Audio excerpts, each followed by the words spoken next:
Hello and welcome. I'm Jeff Gersman from GiantBomb.com. We are here at the YouTube stage at PAX Prime 2015. Welcome, everyone. The doors here are open. People are starting to flood in. And yeah, I don't know, games are getting played, live streams are being streamed, T-shirts are being sold. It's about to be chaos around here. There's a Subway downstairs that no one will want to eat at within the next hour or so because those things just get filthy fast.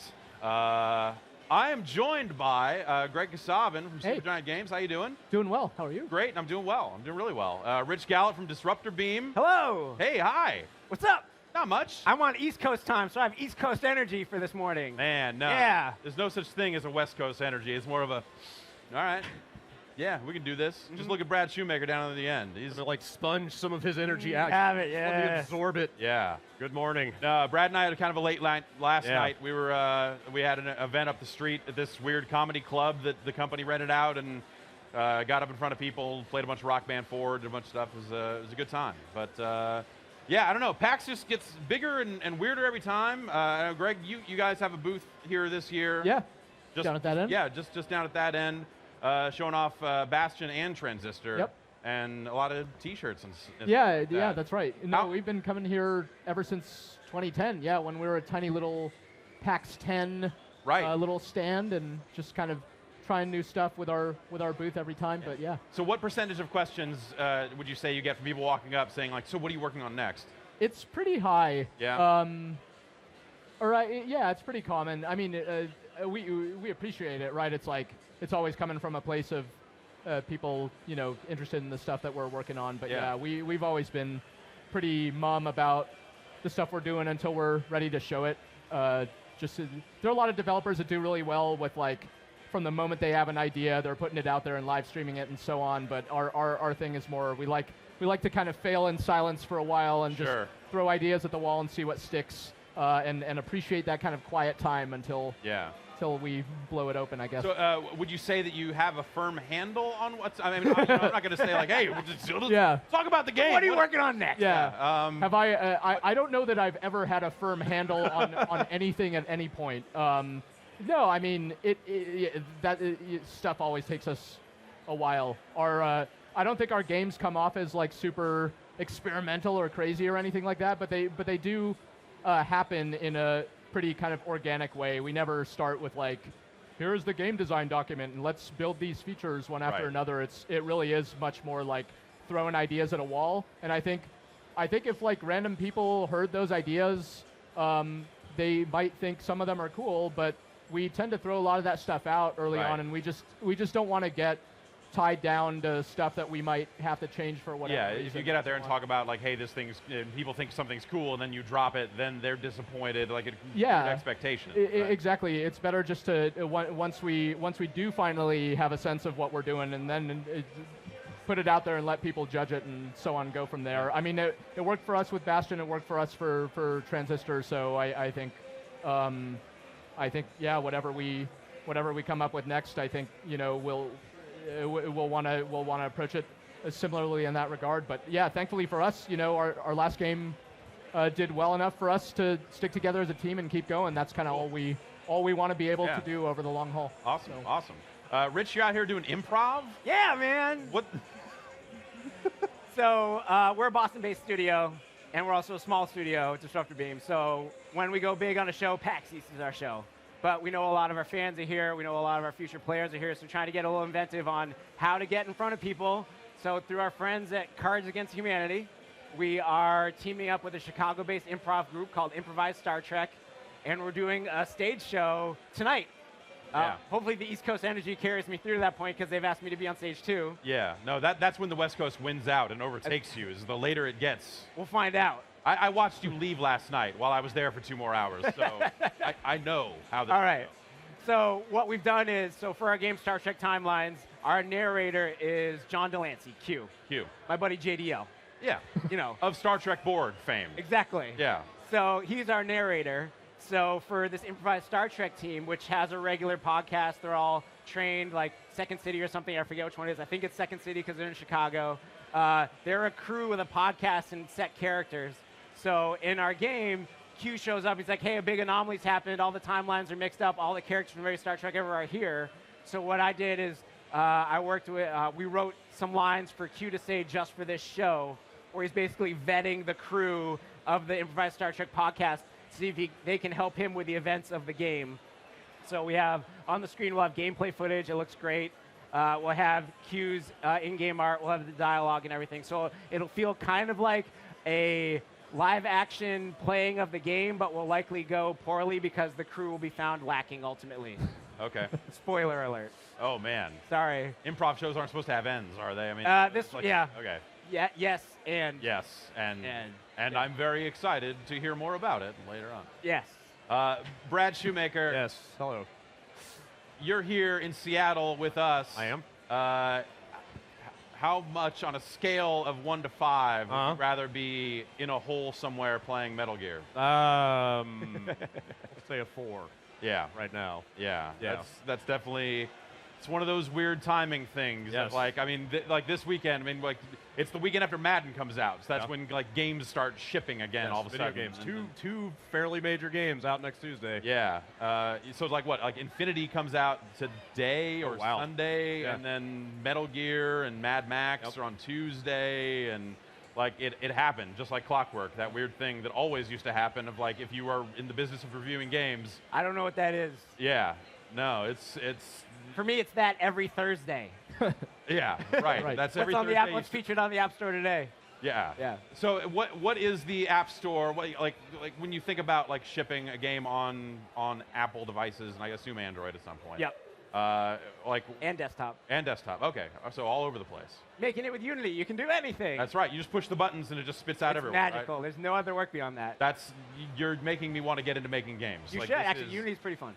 It sounds actually not that like well okay. Not, is. I'm actually, I was about Yeah, to say yeah. it sounds No, not that it is. tough, It's but really hard. that's not actually what I mean. Yeah. But I mean like learning stuff.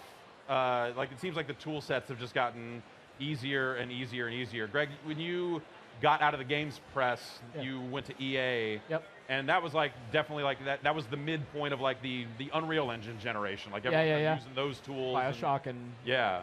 And how much have the tools changed over the years? Like, do you feel like it's just getting easier, like, to get in? No, for sure. I think a big, I don't know that anyone was. I think Unity technically existed then, but I don't know that anyone was really talking about it. Especially not like for a big. Yeah, no. Unreal Engine was definitely the thing that so many AAA studios were using, and I think alongside the whole kind of rise of independent studios. Unity got really big. I mean, they were cross-platform and made that aspect really easy, as easy as is possible, because it's still really difficult. They made it possible for small developers to ship their game on a variety of platforms, and yeah, there are just so many resources out there to learn. It's still really hard, I think, but I also think it's never been easier in the sense that like you're not just floating out on some island on your own, and if you can just invest the time, Right. you can start getting somewhere. Yeah, I mean, you still have to generate content. You still Yeah. have to And build art, build assets, like write stuff. Have good ideas. Well, that's whatever. That's I just assume the ideas Okay, are fine. yeah. All right. Okay, it's a shooter. It's a top-down thing. It's a guy running, and then also he can shoot in any direction while he runs. Yep. And then there are robots. What if you're running backwards? Can you still? Yes, you can run backwards and shoot forwards. That's key. Like Sticks? this is Are there option. 2 sticks involved? I was thinking or- that maybe you would have like one stick devoted to movement and then Yep. the other one for shooting. Genius. So you could put them in different directions no matter what, and just shoot. Is that has anyone done that? One of my favorite stories from working in the Boston area is there's a lot of people who've been doing games forever. So like I got to work with the guy who made Miss Pac-Man for a little bit. And I got to work with another guy who was lead architect on the Atari 7800. Whoa. And when he was that, he said, our goal was it should run Robotron as well as the arcade. That's a great goal. Yep. Yeah. They didn't do it. Like the 7800 version of Robotron is like not. It's. I mean, it's close. Like it's Yep. way better than a lot of the other home versions. Yep. But like that. That's not a good Robotron. That's not a great Robotron machine. But it was a good goal to strive for. Yeah. Yeah. Yeah. Brad, let's make games. Okay, sure. Let's All go. right. Robots. Just getting out of this and making some stuff. Yeah, I don't know. That's I mean, you guys both kind of made the jump, for different reasons, I guess. But like from kind of covering games to actually making them. What was the craziest thing you learned when you first made that? Like, what was the biggest like misconception you had about game production? That as soon as you were in it, you were like, oh, of course. So for me, it was the realization that every single negative thing that someone in the press or comments say about a game, the people making it already know that. Oh yeah. Yeah. And there's reasons why they couldn't act on it. Yeah, that's definitely. Yeah. It's one of the funniest things about like covering games still is like kind of like knowing that and having had a lot of conversations with developers where they say things like, yeah, your review was dead on. I could tell you why that stuff didn't happen, but ultimately, like the game had some flaws. Meanwhile, there is like a legion of people out there, like fans of the game, that are glossing over all that stuff and saying you're wrong. They made the perfect game, but like everyone who made the game, and a lot of people are like, no, man, it's not a great game. You're right. It's not a great game. Yeah. I think it's rare that a creator of any form of media will be 100% in love with the final product and will focus on the flaws and therefore will know about the flaws. Yeah. So what's the worst part of no? No, yeah.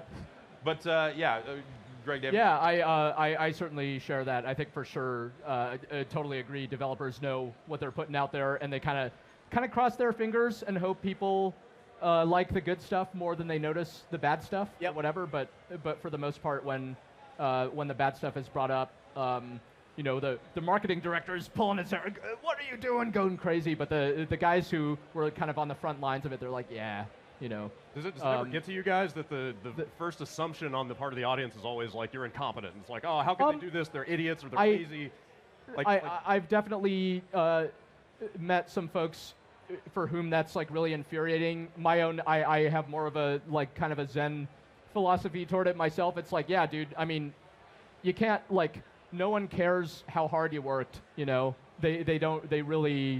They bought your game or whatever, and they're playing it. Like they kind of only care about the end result. So whatever trials and tribulations, it's like you can't really make excuses for it at that point. Just take it on the chin. Try to understand where the person's coming from, and it's really important to me to like you can't just you can't disregard someone's play experience and be like, oh, you just played it wrong. You should have like adjusted this setting in the options menu. It's like it's your own damn fault as a developer that you didn't like expose that to the player well enough for them to be able to have a more enjoyable experience with it. You also have to love that you made something that elicited such a passionate response from them, either positive or negative. So like at Disruptor Beam, we made a Game of Thrones game that's still out, Game of Thrones Ascent, and now we're making a Star Trek game. You want some passionate fan bases.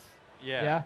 And so I was gonna say like it's kind of a different process, especially for like that Game of Thrones thing, because you were like updating it alongside the TV show, right? Yeah. Oh, that was so it was like this constant flow of new stuff. It was like the transmedia dream in a way that was actually achievable.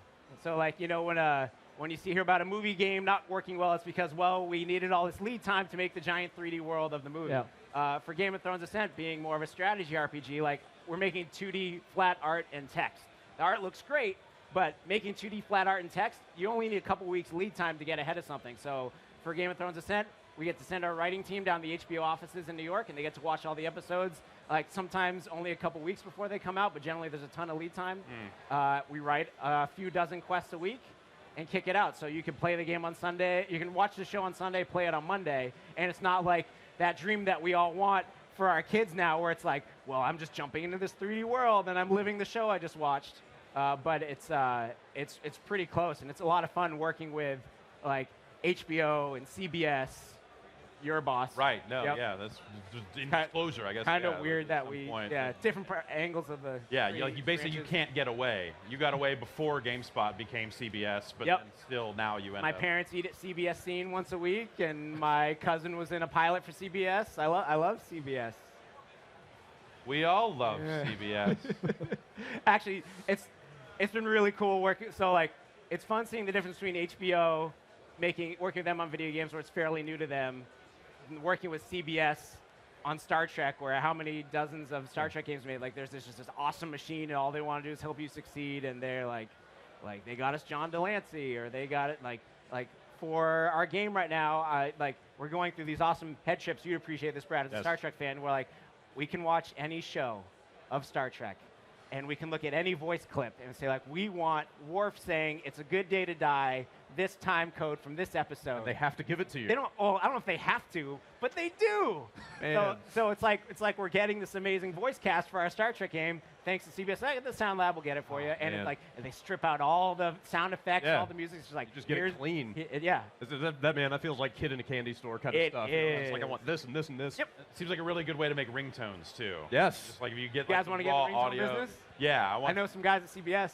Yeah, all right. Well, this is how it's going to work. Because I don't know anybody there. So, like, we'll go out to you, and then you go back in, and then we'll get a bunch of weird next generation. It's a good day to call. Yeah. Yep. No, yeah, yeah, if you could just have them cobble that together, that would be fantastic. Thanks, guys, in the Sound Lab. They've been a lot of fun to work with. Yeah, that's cool. So, all of us have a shared history at GameSpot.com, and they're going to actually be taking over the stage for the rest of the day.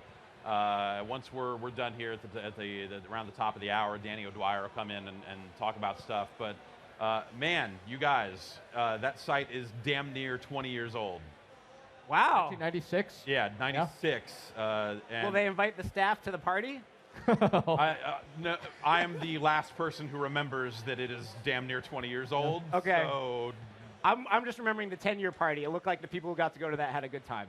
Yeah, what I remember the 10-year party was Giancarlo getting thrown in that pool, and that's roughly about it. Yep. Yeah, so that seemed like it was probably a good time. I don't know. Brad, were you at that thing? I don't think so. You were, Yeah. you were with us. Yeah, You were invited. Where was it? It was at that weird bar in San Francisco that had the pool. Like in the Tenderloin. Yeah. They just like changed names like 9 times. Backflip it was for one. Anyway, Yeah, Backflip. That was let's it. talk about Backflip. No, so it's you know, GameSpot kind of dawned at this era of websites kind of getting big enough and the internet kind of getting just commercial enough to support that as a replacement for like print magazines, which was how you know were able to get information about games. And you know, it's like, I mean, obviously like, video was a part of GameSpot like on day one, but like now, well, you know. Now GameSpot is going to host a show on the YouTube stage for a full day, so like things are pretty different again. It feels like this weird transition. I mean, what are your early memories of going to GameSpot back then? And you came in on the PC side. I want to say, like probably right around the same time that I started on the console side. Yeah, no, I started there as an intern, and it was like it wasn't even it's just an internship at that point. Hi, hello, you're doing this again, huh? Yeah. You cards people. Yeah. Who's holding your camera? Alex. Cool. Hi. Hello. Hey. Yeah. What's up? Yeah. Huh? Are we working? I mean, not we're kind of working. I don't know. You're not in the shot, so it seems super crazy. Hi again, Jen. Pretty well. How's yours? How'd your tattoo turn out? Yeah. Yeah. I mean, you should just come up. I mean, because it's. You know, it's weird. It's a weird shot if you're just off camera doing this stuff, and also people at home can't really hear you unless they talk into the microphones.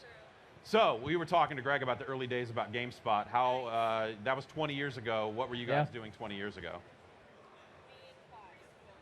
Preschool. Yeah, great. and reading about video games on the internet, naturally. I was 20 years ago. I was 15, 16. I was in high school. Yep, 22 years old.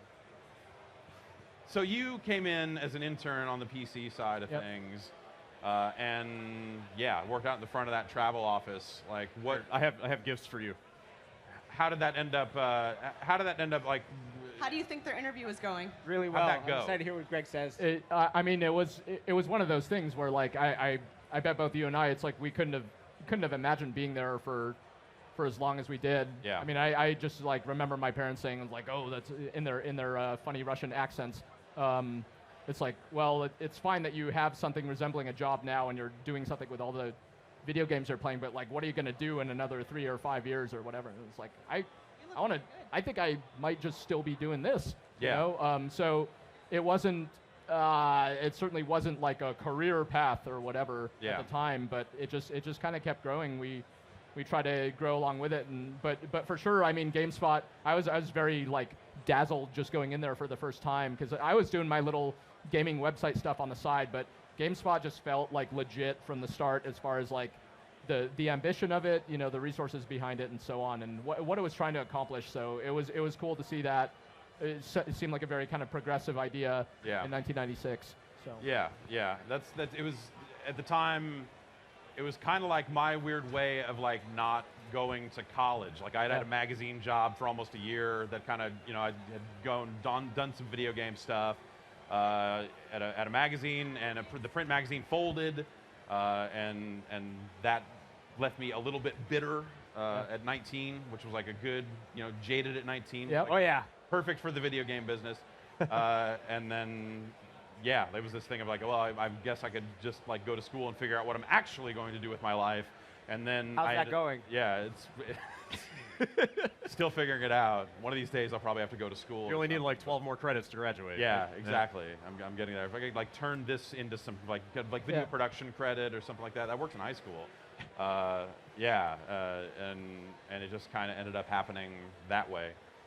Rich, you came in. You had done some kind of Eternal Darkness. Yeah. Like contest. So I started GameSpot as an intern in like February 2003.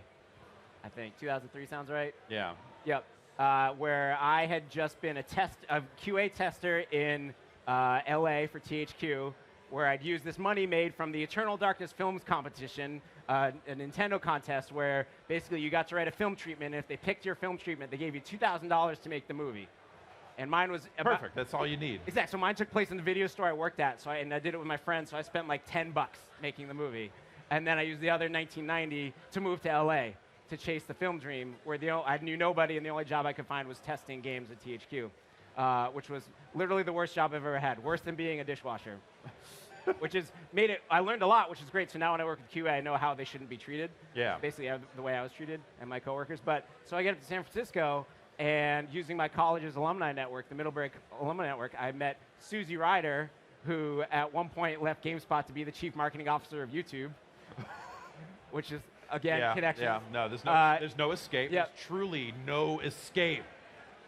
So I got an internship at GameSpot Live, and I was like, hey, here's this video I made about like inspired by Eternal Darkness, and guys like Ryan McDonald and Tim Tracy are just like, oh, this is rad. Dave Toole, this is rad. Come work with us. And then about like 4 months into the internship, they were making their first DVD, I think, and they're like, you should try doing some on-camera stuff.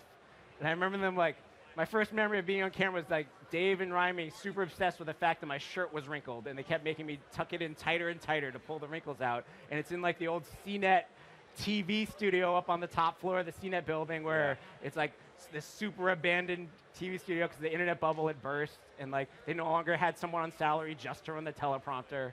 So you'd be like one person in a control room running the teleprompter, switching the cameras, making sure everything was patched correctly, and like shouting through to the cold TV studio, be like, all right, let's do it again.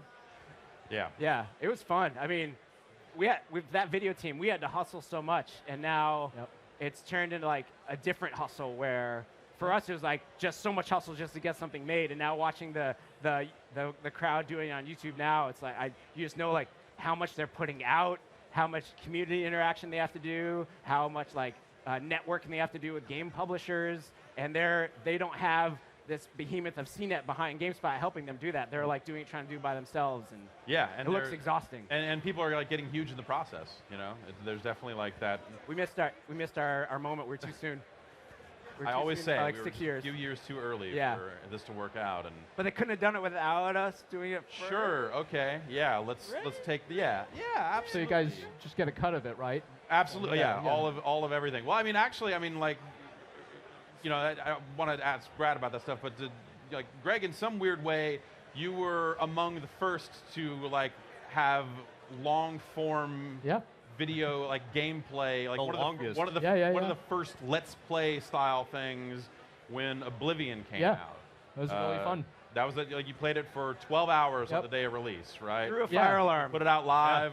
Yeah, through a fire alarm. Well, no, was the fire alarm for Oblivion? Yeah, there was a fire. Yep, right at the end, 6 a.m. Yeah. Did you think at the time that seemed crazy? At the time that seemed like, you know, is it even legal for us to be doing this? No, I remember that rather vividly, because the only reason it like it had to come together really fast from my perspective, because I was like, this has to happen like now, because if I kind of talk to too many people about this, it's going to get shut down. Like no one's going to allow this. So one of the big differences between whatever Let's Plays today versus how that went down back then was I didn't have any like sort of community interaction. There was a chat going the entire time, but I didn't see what was going on. Right. So most of the night I was just on my own playing this video game, whatever, like eating like cheese wheels found in crates or something. And but that was like deliberate because you were reviewing the game. Yeah, right? I was. Yeah, I didn't want to. That's right. But then the next day it's like, oh, there were like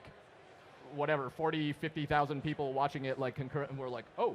Okay then. Yeah, like and we, I don't remember what the number was, but it was some bigger than expected number, and it turned out, that we're still talking about that random thing now.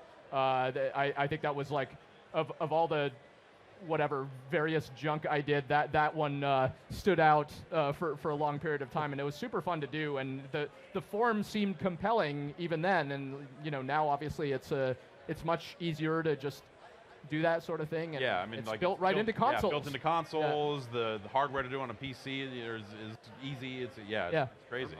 For all the skepticism around that stream, around that idea in the office beforehand, I remember the next morning, like business people in the office just like sliding around, going like, "Go turn on San Andreas. Let's do it again." Like the number. Yeah, it was that immediate thing of like, "What's the next game gonna be? What are we gonna do?" It's like, wait, whoa. No, and I remember Vince Brody saying, "Hey, I don't have time to play games anymore. Can someone just play all of Wind Waker and put it up on the site? The kids will love that." And we're like, no. Yeah. It's like, terrible. why would you do that? It's a story you want to experience. Like playing the game matters. That are matters. short. They want short videos. Yeah. Well, and there was also the concern of like, wait, we can't just put up the whole game, right? Like we're ruining the whole game. Like people won't buy it or whatever because they could just watch the entire thing. It's like, well, we all saw where that ended up going. Like that just happens now, and that's just kind of part of what games are. And you have that option as a game player just to watch the video of the thing. Right. And that was the thing, like kind of coming to Giant Bomb and doing stuff and trying to figure out like, okay, we're a really small crew. What's going to be the way we cover games? It ended up where we weren't really in a position where we could deal with like asking for permission. Like the whole internet, I guess at the time, like it was still like that 3 to 5 minute video thing. Like no one was doing like long form stuff on a regular basis, and for us at that point, long form was like 15, 20 minutes, even our stuff started out pretty short. We just don't know how to self-edit, so. Now it's like the podcast 3 hours, every quick look's an hour plus because like literally we just don't know how to stop. And that's short now. Yeah, and an hour seems short in a lot of cases. Like when they said like, hey, do you want to come up and do the YouTube stage for an hour? I'm like, yeah, sure, like an hour. Like what, let's do 3. Like I don't know, like. Let's just keep it going, but yeah, Brad, you came into GameSpot as an intern as well, right? Yeah, just a summer intern, and then I tried to stay, and somebody talked me out of it. Yeah, I feel like that was like I feel like I seemed like I remember having this conversation with you of like we didn't want to rob people of school. Yeah. And hiring people that were still going to college always seemed like a dirty move. I had that experience myself. I actually really, because I was like, 18 or something when I started as an intern, and I very nearly dropped out. I was going to college at the time and not having a great time there. Meanwhile, having a good experience at GameSpot, and I wanted to drop out. And Ron Doolin at the time, you remember, is like, he's like, you know what, we're still going to be around when you're just wrap it up and we'll be here when you're done. And I kind of bit my lip and suffered through the rest. In my case, I was in the middle of it, and I was glad I finished. But it's a good, even though what I was learning there was like not, it was like a totally different world and not really directly, even though I was like majoring in English or something. It's writing related, so it's but it's a totally different world. But it helps with like the deadlines and stuff like that. That part was directly relevant, and just time management or like doing the things you say you're going to do. And doing things that you don't want to do also, which I mean from the outside always, both for video game development and gaming press stuff, they're both perceived as these kind of dream jobs. But you talk to anyone in it, and they hopefully they appreciate what they're doing, but at the same time there's the part that is the most kind of joyous and awesome part isn't necessarily always the majority of the time spent at all times. So I find that my training and education as a video editor helps me to this day still as a producer of video games, where it's just like, when you're making a creative endeavor, it's really easy to come up with all this great stuff, but you can't do it. Can't do it all. You never be able to do it all. So how do you pick the parts how can you visualize what parts can go away and what parts can stay in? Trying to cut a video review because the deadline is as quick as you can, but make sure it's only, I feel like I got pretty good at like, nope, this, yes, keep this, yep, all right, good. And the end result would be pretty good. Yeah, and that's, I mean, would you say that was, because you were at 38 Studios. Yep. And they did the Kingdoms of Amalur. Yep. Copernicus. Indeed. Working title. That thing seemed like it was unlimited in scope and wasn't. Funny thing, it wasn't. From the outside in, it was like, was that thing reined in and like realistic? So it was realistic in that we were given a certain goal and we were marching towards that goal. The part that was not realistic was that there wasn't basically, I don't know how much I'm allowed to say, but maybe the business infrastructure wasn't there to support it. Kurt Schilling has a bunch of other stuff going on right now. You can probably say whatever. Okay. It's more like, well, there's pending lawsuits about it that I'm not involved in still. Yet? Yeah, exactly. Great. But basically, like, the dev team was very experienced, very disciplined. They'd never been together, but they had, like, we had so many people from EA who knew you. People had made tons of games. And the thing was, we were making a giant MMO. Yeah. And we were going to land within a year when it shut down. We were there. Like that close. Yep. Yeah. I mean, that close. We've been around for 6 years at that point, but I mean, that close to being done. I mean, yeah, like you could sit down and play that game for dozens of hours. Yeah. Shut down. Yep. Crazy. Yep. Yeah. So Brad, you completed your internship and got out of there. Yes, I did. I like I said, I talked to some people about staying. Like you were saying, Greg. Like at that age, it's so intoxicating to be in the middle of all that stuff, especially back then. You know, when the internet wasn't as big as it is now. And it wasn't so easy to get into it from your bedroom, you know. Like, I was in this constant state of euphoria of, like, I can't believe I'm allowed to do this stuff, you know. It was really hard to let go of that stuff and go back to, like, reading Chaucer and, you know, and writing papers for a couple more years. But, like, you know, stuck it out. And it's the thing, like, I think, you know, you get those moments of, like, I think, you know, it's maybe more of an E3 thing than a PAX thing, and even less so these days, but like those were the like somewhat heady days of like you could get on the E3 show floor and watch this huge Metal Gear trailer before anyone else has seen it, and like there's an awe associated with that, and like going to events and seeing like these things being unveiled for the first time and going like, wow, okay, like this is, I am among the first people to play this. Right. Like there is a certain starstruck is a weird term. It totally is. Yeah. Going to Alcatraz for a Half-Life 2 launch event that wasn't a Half-Life 2 launch event. For me, it was going to see Seaman in the San Francisco Aquarium and like meeting Yuji Saito, you know. And it was like, how is this happening? You know, this is not my life. This yeah. For me, you know, I had moments like that where it was like, okay, like let's meet the people who made Mortal Kombat. Yeah. And you sit down and like, holy shit. Like that moment was like, okay, I got to keep it together because this is a professional fucking thing. Like I gotta rein it in. But yeah, like moments like that early on were definitely big. And then, you know, there was a lot of, you know, you used to go to Tokyo, do all this stuff. Like going to, you know, the first year I went to TGS, they were showing a bunch of Dreamcast stuff, and they had the Dreamcast zip drive out there under glass. Like this peripheral, you know, like there were a couple of prototypes. I don't know what you do with one if you had one, but like getting out there was like Phantasy Star Online was there. I think it was the year that like Jet Set Radio was there for the first time, and just like walking around and seeing all that stuff, and like, you know, getting paid literally to go to a foreign country and take it all in. It was pretty awesome. And yeah, like kind of learning that discipline of just like knowing when to go like, okay, this is all awesome, but I still am here to kind of do the job. And that's I think maybe the hardest part of like, you know, because obviously I think people don't get into this business unless they really care about games. And then you have to kind of separate yourself from that a little bit and go like, okay, I'm a fan of games, but like, let's get realistic here. This game has some real problems. Yep. And the dev says, I know. Yeah, exactly. And the dev says, I love games too, but also budgets happen. You know, there's a reality to all this that definitely gets in the way. That's been kind of the fascinating thing, and I think it's like one of the growing pains around stuff like live streaming and a lot of the stuff that's gotten, you know, really easy out there for anyone to get out there and try. You could be doing it right now. You could be live streaming on the internet instead of watching this. I'm just saying, you could be live streaming on YouTube or anywhere. It's out there. but like as it gets big and kind of like the new concerns around that, it's sort of like, you know, when I feel like when we started working at a website back in the mid '90s, there were certain publishers that just like thought that we were rogues and just thought that we were, you know, like. I mean, that went on for years and years too. Yeah. I mean, that took like 10 years or.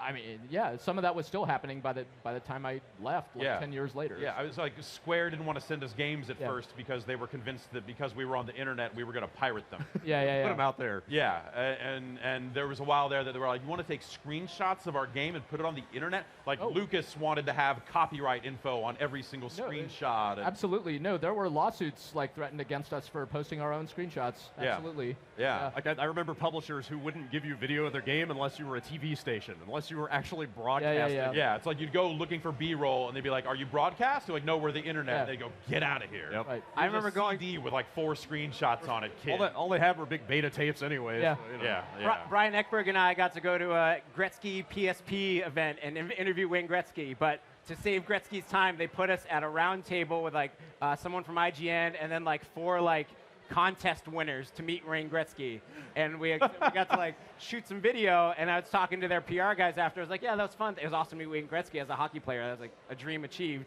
But then I was like, "Yeah, we're gonna put that on our show. There'll probably be like 50 to 100,000 views." And they're like, "Oh, we should have done that differently." Yeah.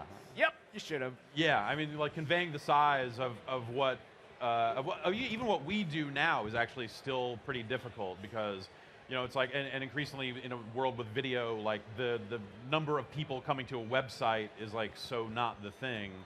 It suddenly becomes, for us, it's like, okay, how many people are like listening to this podcast? And how many was like, and you know, we've managed to grow one of the, like, well, we've managed to grow the world's largest video game podcast and one of the largest podcasts around. So it's, you know, like getting people to understand exactly how big that is and why that's a big deal and stuff like that is still kind of a weird challenge as things change. It felt like just as everyone was able to get respect for running a website, everything changed all over again, and now it's like the websites are like, who cares? Whatever, man. What's going on in people? What's going on, you know, when people are streaming? Like, who's getting what? Who are these views? There are only like 6 websites on the internet now.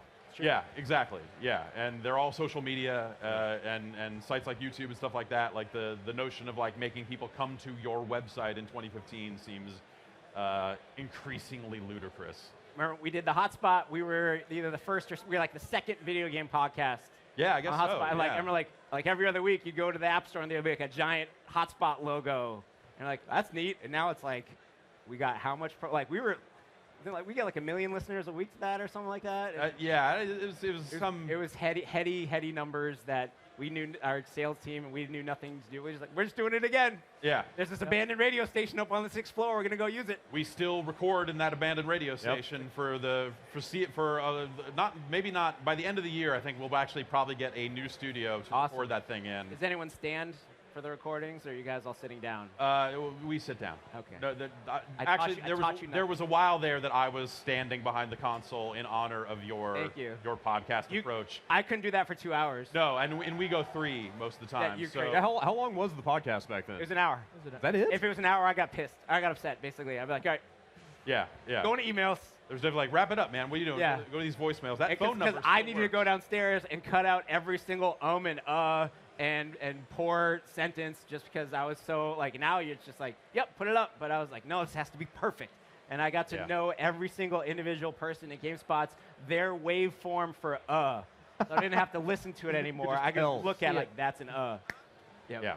I had to get over that. I have to say, in that vein, you, Greg, were one of the hardest people to edit for video reviews. You're welcome. Thank you. It was done out of pure vindictiveness. It wasn't. Well, one, because you said all this great stuff, which is awesome, but then you had this habit where you get to just about to the end of your sentence, pause, finish the sentence, and flow immediately into the next sentence. Yeah. So there's never a natural break between sentences for you. It's like, all right, I guess Greg gets another 11-minute video review. There's enough footage to cover for it. I mean, that's how I always wanted to do video reviews, was like to just wing it. And, you know, at some point, like, we went from scripting them to not scripting them back and forth a couple of times. Yeah, we tried it every which way. Yeah, and I think I was always most comfortable not scripting it, or like just going over bullet points, which then made it even harder to edit. Yeah. Because I'm going for like 19 minutes to just like ranting off about nothing. and then it has to be up immediately. So best of luck. Like Yep. the review can't even be shot until I'm done with the review, and I'm not done with the review until 5 minutes before the review can go up, because that's my deadline discipline. Yep. Yeah. I liked it for the hotspot. I liked it because if you worked, there was some rule that if you worked past an hour, you got to take a free cab ride home. So like I'd be doing the hotspot at like 10 o'clock at night and take a cab home. Like, oh, yep, baller. Yeah, this is the life. Yep, take me home, driver. Yeah, I don't think they do that anymore. No? No. I need a receipt, It's please. an Uber now. Yeah, Uber, yeah. it's Uber. There's Yeah. not a GameSpot bus or a Giant Bomb bus. I think you could like expense your dinner too, right? Yeah. Yeah, well, for dinner I just go up to the 4th floor and get the White Castle burgers out of the Yeah, hot food they, machine. they, Yeah. they don't like it when we drive around with a big bus that just says Giant Bomb on the side, as it turns out.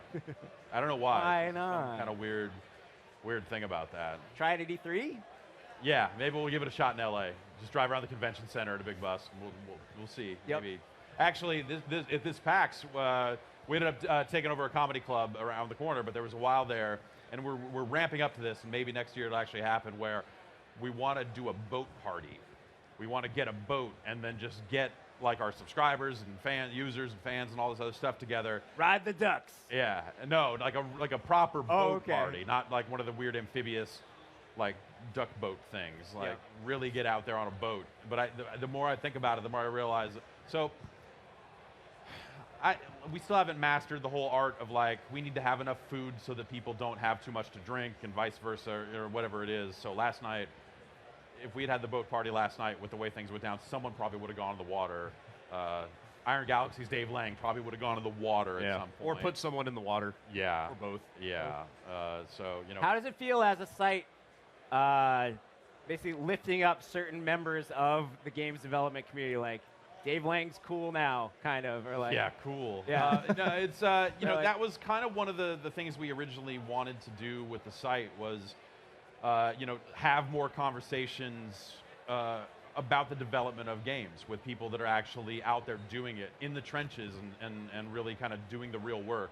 That's not to say that the people that are the faces of games don't do real work, but we wanted to get those stories. The story of like, hey, how did this art get into this game? How did you make this decision to, you know, make this guy jump this way? And like stuff that, you know, the typical kind of producers, a lot of people that get served up, have very kind of pat media trained answers for. We wanted to try to get around that. And it's incredibly difficult, and it actually is getting more difficult in a lot of ways for kind of the bigger games, because everyone is so scared, everyone is so risk averse with the big games these days that they're trying to be as safe as possible. They don't always want to expose the downside of their games to the media. Well, it goes up, like, I bet if it was after the fact that the game's been out, it'd be easier to talk about, but then who wants to have that, who would watch that coverage? But also, you know, you end up with a lot of cases where people would have an axe to grind and get really weird about it in a way that you can't trust, especially if they're not with the company anymore. Then it becomes like, is this even reliable information? But like, that was one of the things that I wanted to do with Giant Bomb from the outset, was like, start to have those conversations.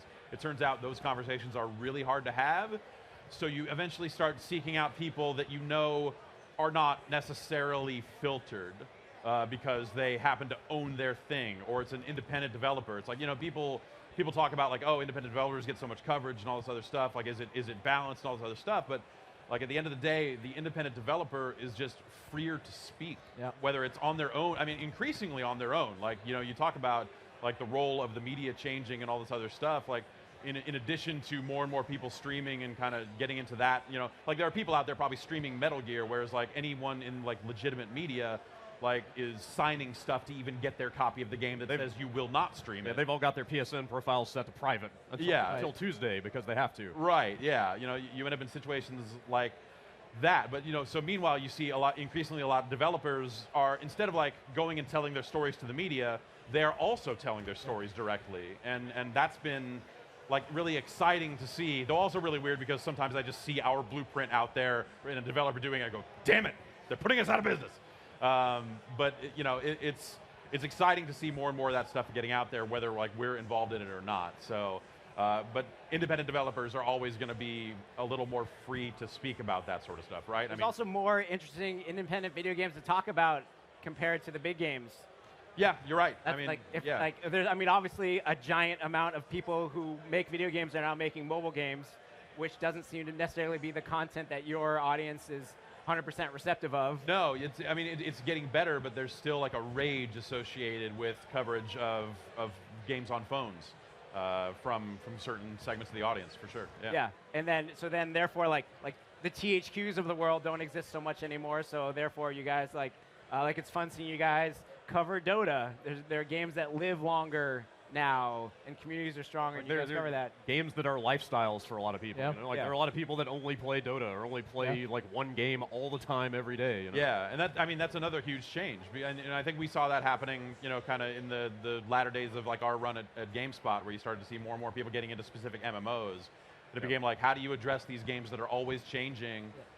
When your task is to cover every game. Yeah, like we had a very like one and done approach to every game, right? Yeah. It's like it gets one video, it gets one review, like boom, on to the next one. Like forget it exists after that. I mean, there wasn't much of a choice, right? Because it's like if your mission was to cover everything, it's like, well, when a game comes out that you could cover forever, it's like the thing I used to say is like we don't get to like hire a person each time a new game comes out. So we have to make some kind of trade-off. But yeah, it was a huge issue because there were these games like World of Warcraft or something where it's like this is just a way bigger game than all this other stuff that we're covering. So is this really right that all we did was just kind of review it and then move on? Right, and I think that the thing we run into now is like, we'll tend to go down holes for a while, and there'll be like a lot of Dota coverage on the site, looking to get a little more Hearthstone coverage on the site at some point here, and MMOs or just kind of various games like Metal Gear lately, or the Souls games for a good chunk of time, where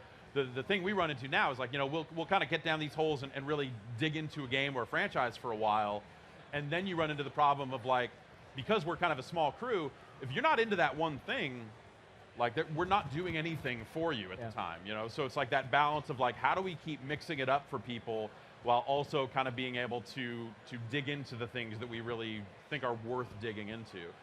And like that's a brand new balancing act in a lot of ways that definitely keeps like this side of things interesting and maddening. I think you guys are doing a good balance from my perspective. Like I definitely don't watch all your stuff anymore, all of your stuff anymore. I watch the parts that I like, but it's fun seeing you guys drill down. Obviously, all the Personas stuff you did was a lot of fun. As a mobile developer, I thought it was absolutely hilarious the quick looks that Drew did of like, these are the games you saw Super Bowl ads for. And it was like a half an hour for 3 games that literally make probably $5 million a day. Yeah. And it's like, that's all the coverage these games will get. Like there are people like, I bet there's people on YouTube who make a whole career out of covering Clash of Clans. Or Game of War, because those games are always being updated. So many people are playing them, and they make so much money. Right, but like, it seems like the searches for those aren't necessarily around like, how do I play it? It's around like, are there cheats for this? Is there a way for me to get free stuff without spending money? Like, what do I got to do? And like that sort of stuff. Like I was spending a little time on YouTube gaming back on launch day, poking around, and it was like one of those things where you see one of these videos pop up that just like the thumbnail is just like, download the beta now, and it was like, how to download the Call of Duty Black Ops 3 beta to get around the download glitch that is happening right now. And it was like this tutorial, it was like kind of tutorial vid of like 3 million views. Yeah, like super, it was like the thing that was like 3 sentences of text would tell you how to do it and a URL that you could click on. But as a video, because people are increasingly wired that way, it becomes this huge thing. I had a very holy shit I am old moment recently when I was playing Cradle as a little sci-fi adventure game on Steam, and I got stuck on a puzzle. And I went looking for a walkthrough, and one did not exist. There were plenty of videos out there playing through the entire game, but not a single forum post or FAQ anywhere that explained how to get. I was like, There's no raw ASCII out there. Yeah. Some great ASCII. Yeah, where was the ASCII art of the game's logo? Yeah. That stuff is kind of lost. Well, you guys took Matt Rory out of the game. Yeah. So it's your own fault. True. Yeah. Reap what you sow. He didn't want to spend weekends shoeless in the office, writing game guides like a maniac anymore. So the Stratus group was too perfect to continue. No, the Stratus group was too shadowy. They had to go back into the shadows and not contribute to the games guide scene the way that they used to, for sure. So obviously, like PAX is just opening up. Like I feel like over our time here, it's been like getting really crazy. And how are you kind of expecting to spend your show? You're not necessarily showing a new game, but do you feel like most people that come up know what you've done, have played the games, or is it still like exposing the game to people? It's a little of each, but since we've been coming to PAX Prime for a while now, like we do, like a lot of it really is like for fans of our stuff, which is really great because we spend the vast majority of the year just hunkered in front of a computer, and like we get great emails and whatever, comments on Twitter or something, but it's not the same as like actually talking to a human being who's played something you've worked on and maybe has something nice to say about it. So that part is really reinvigorating for us and really important to us. So yeah, we come to this show no matter what, whether we try to always have some cool new thing, kind of large or small, but we'll come no matter what, and we just come here to kind of hang out. It's really for the team as well, because day in and day out we're just working. People have their lives and stuff like that, but PAX is a chance for us to just kind of hang out with each other as well, too. Right, so yeah, just kind of get away from working on something for at least a little bit, and cool. And then, Rich, I mean, you've had booths at PAX before, like now you're kind of just flitting about. I'm kind of here solo. Actually, I think one of our interns here, so she's going to take pictures of me on stage during the comedy Make thing sure tonight. to just, like, pose a little bit. What are some good improv poses? But I'm excited to see what people are making. I'm excited to find out what kind of mobile games are around here. That space continues to thrive and grow. And I'm actually just really excited to see you guys. It's I am a producer, which is the kind of person that gets trotted out, but I don't get to go to too many of these things. So I'd like to thank my wife for looking after for the kids for the weekend and letting me come out here, and so I can see you guys, and of course, tell a lot of people about Star Trek Timelines. Yeah, and then Brad, we've got some stuff going on here, where, over at the Giant Bomb, over at the Comedy Club, our East Coast crew is going to record a podcast coming up as we speak, soon. right? Yeah, they're getting ready to start, I think, and then I think we're supposed to be there. Yeah, we're supposed to be over there in a little bit. Magic. Yeah, we'll make it. It's close. Yeah. And then I feel like a giant Waluigi-shaped train is just barreling down on us. Yeah, it's what is it? It's 11 o'clock. Yeah. I'm sorry, it's 2 o'clock local time. We are going to be playing Mario Party 5, a full 50-turn game. Yeah. A full 50-turn game. Full 50 turns? Greg Miller. Why would you play that much Mario Party? Because we're idiots. Okay. Justified. Yeah. That's big on the internet these days. No, exactly. Yeah, no, yeah. It's done you quite well. Yeah. How you doing? I'm doing good. It's good to see you. Good to see you. How are you guys? Not bad. Hi, Greg. Hey, how you doing? Commissioner. Yeah, I know. Yeah, all right. Yeah. I'm not in character just yet. Hey, How you doing? buddy. Good to see you. Hi. Oh, yes. So How's it going? How's PAX going for everybody? It's going pretty well. No, don't scoot away. We're getting nice and close. 2 Gregs on the couch. Yep. Yeah. It's going well.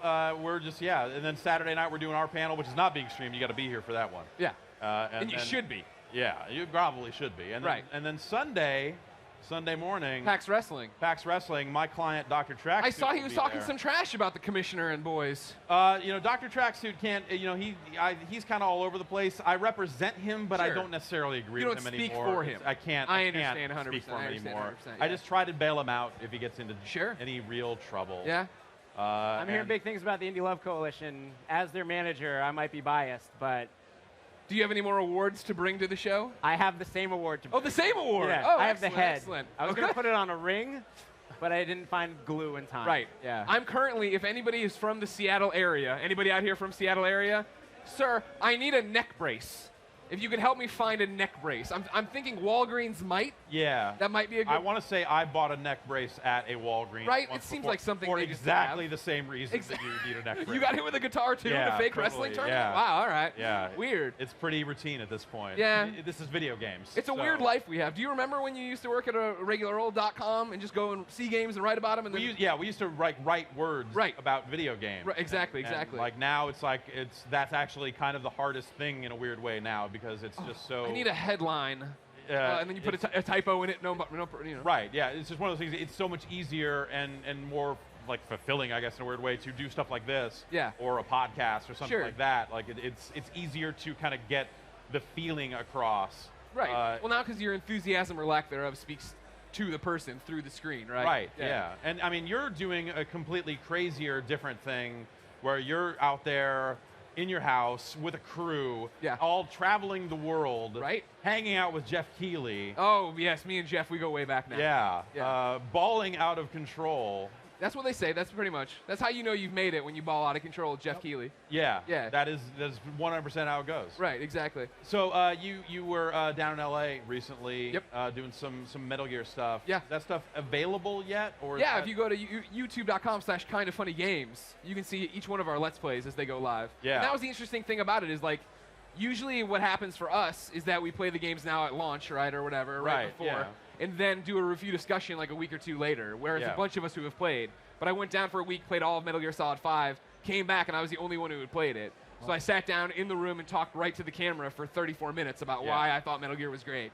Yeah. And the reaction to that video has been spectacular. And people are like, I didn't even care about Metal Gear, but your enthusiasm would speak to me, right? Yeah. Like, and it wasn't a well thought out review like when I'd write or anything like that. It's just me talking, going through my notes, being like, oh, and this was great, but this wasn't that cool, but da-da-da-da.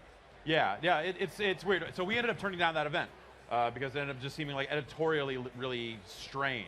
And it seems like that's kind of the new or the new divide in a lot of ways. That kind of like, and it was one of those things where I felt like maybe I've got a moral high ground here, and then I'm like, that moral high ground will put me out of business someday. Yeah. It's been interesting kind of watching you guys move in that kind of murky new area. Exactly. What I kept telling people, right, is the fact that I totally understood why a lot of gaming sites are super upset with this event. Yeah. You know what I mean? Let's take There somebody... was an email thread amongst different publications, people going like, what are we going to do about this? And then people literally said, we're not sending anyone. And then they still had a review, and I'm like... Exactly. That was the thing of like, I understood it of like, you know, for somebody's watching who doesn't understand how it works, the churn, how it all works over there, right? It's like taking someone out of action, throwing them down there, having them play and not do anything else. Sounds good, but there's so much, you know, you multitask so much in this industry. Yeah. That by doing that, you miss podcasts, you miss other deadlines, you miss appointments, you don't have somebody to rely on back home. Right. And it's just silly when you're playing a retail version of the game. Like, especially why don't a single-player game. You know, they used to be able to justify sending people down there for multiplayer things where, you know, okay, it's hard to get enough people together to play a multiplayer session of a game. They would sometimes do online sessions, but I remember going to like, or like trying to virtually attend the Call of Duty World at War review session years ago, and it was like me and Abby and no one else showed up. So it was like we're playing against QA, like no one had their shit together to play. And so I get why they would do that event has to exist. But also, like, Metal Gear's been weird all along. I'm going to say, did you go to Konami to review a Metal Gear game? Yeah, like for three. Three, okay. Amir did also? too. Or did he? I remember Amir getting back and going like, no, I did. You don't play I think Grand Prix. No, I did both. Okay, I did both 2 and 3. Yeah, it was on location, and yeah, it was super. I mean, we had to like evaluate those case by case, and in the case of the Metal Gear games, it was like they at least basically we had to play on site mostly as a security precaution because they didn't want that build leaving that office. But basically, we sat in a room. It was unsupervised as far as I just happened to be, like instead of sitting as unsupervised as anything at Konami can be these days. I mean there might be some camera in the sky. Or it's like the casino that. thing where they're watching. Yeah, no, but there wasn't like a man in there like asking me what I thought or whatever. Right. I was just playing the video game and could, you know, came back for as many days as it took to play them through. Yeah. But yeah, I mean for sure, those things, you know, we didn't have like a video component at the time to where we could like talk about the context of a review, but I think for sure we were always interested in the transparency around that kind of thing and like making sure that the context in which we could do that thing didn't invalidate, you know. Right, and trying to hold that line was always a little strange because everyone was trying to do their own thing. I remember it was like one of the Assassin's Creed games where they had the big idea of like, hey, how about we get a build over to you? We'll get a build over to you, and could we just have someone hang out with you for the first day that you're reviewing it? And it's like, absolutely not. Like, why would anyone think that would be okay? That's not weird at all. Yeah, someone just to answer some questions if you might have them. It was always like, well, like the general consumer, like anyone out there buying the game isn't going to have someone to answer their questions. Yeah. So like if your game is so messed up that you need someone to explain it, that's a problem. That's a problem for the game, right? And you probably still get the weird like reviewers guides of like, don't talk about this, that, or the other. And it's like, you know what? Like, let me just do my damn job and like decide what I. Yeah. So we end up having to like draw a lot of weird lines. Like, you know, we've been doing Super Mario Maker stuff. Yeah. And, like some of it is up on the site, and then it's like one of those things where Nintendo gets a little weird, where like you know, you can review the game as of the second. but there's still costumes we'd appreciate if you don't mention, and or you know, all this other stuff. So it's like, okay, well, I've recorded a video that has a lot of that stuff in it, and now it's like, okay, well, we're just going to hold it to launch day, because then, you know, at that point, I consider the floodgates open. We get to speak about the content the way we want to speak about exactly. the content. So it's like I've got a thing recorded that is just like sitting in a system somewhere. It's like, okay, well, we're gonna sit on this. Sure. And every single thing is a unique call. I'm sure, like, you know, for you guys, it's the same way. You know, no, totally. Opportunity cost of, like, that was how are you going to spend your time? What are you going to really do? Exactly. And that was the thing with the Metal Gear event.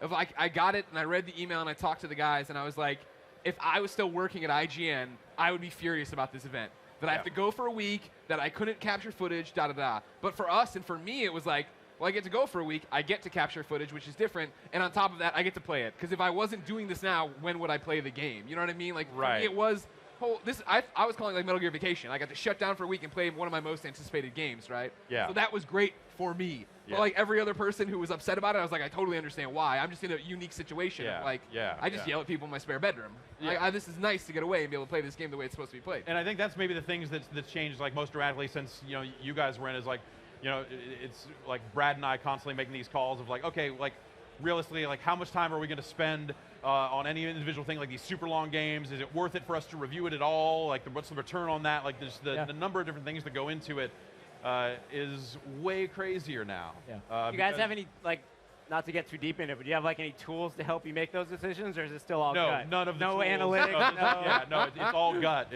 That sounds crazy. We just there's no giant bomb tracks. How about that? Yeah. There's no tier list of like, we need this. That stuff served a purpose, absolutely, in its era. But well, I mean, you talked about it before I was coming on, right? The fact that like it's changed now to like you have to be authentic about what you talk about. Being able to cover everything doesn't exist anymore, right? So we have to be very upfront of like, we don't care about MOBAs, we don't get them, we don't know them. Not because we're trying to offend you, just so you know. And also, there are like 10 sites out there devoted to individual games that are doing it way better than any of us ever could. Exactly. So, you know, we kind of touch what we can and where it makes sense. And that's what we're going to do right now. We're going to get out there and touch what we can where it makes sense.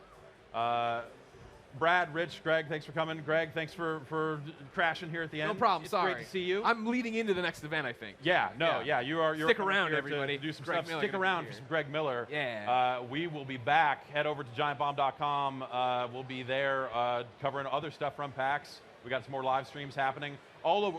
The internet is out there. Go experience it. See ya.